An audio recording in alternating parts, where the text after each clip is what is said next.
Minus ಬಗ್ಗೆ ಮಾತಾಡೋದಕ್ಕಿಂತ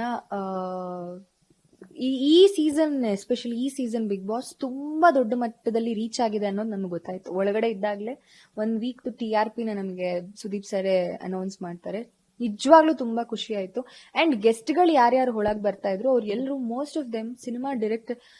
Prem sir ಎಲ್ಲ ನಮ್ದು ಪ್ರತಿಯೊಂದು ಇನ್ಸಿಡೆಂಟ್ ನ ಹೇಳ್ತಿರ್ಬೇಕಾದ್ರೆ ಎಲ್ರೂ ನಮ್ ಸೀಸನ್ ಅಂದ್ರೆ ಎಲ್ಲರೂ ಬಿಗ್ ಬಾಸ್ ನೋಡ್ತಿದ್ದಾರೆ, ಎಲ್ಲರೂ ನಮ್ಮನ್ನ ನೋಡ್ತಿದ್ದಾರೆ ಅನ್ನೋದು ತುಂಬಾ ಖುಷಿ ಆಗ್ತಾ ಇತ್ತು.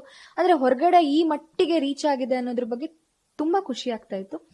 ಆದ್ರೆ ಎಲ್ಲೋ ಒಂದ್ ಕಡೆ ತುಂಬಾ ಪರ್ಸನಲ್ ಆಗಿ ತಗೊಂಡ್ಬಿಟ್ರ ಆಡಿಯನ್ಸ್ ಅನ್ನೋದೂನು ಇದೆ.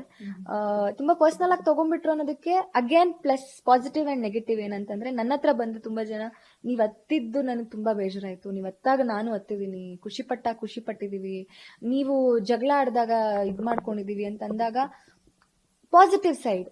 ಅಗೇನ್ ನೆಗೆಟಿವ್ ಸೈಡ್ ತೀರಾ ಪರ್ಸನಲ್ ಆಗಿ ಅದು ಬೇಡ ಅಂತ ನನಗನ್ಸುತ್ತೆ. ಎಂಟರ್ಟೈನ್ಮೆಂಟ್ ಶೋ ಎಂಟರ್ಟೈನ್ಮೆಂಟ್ ಆಗೇ ಹೋಗ್ಲಿ.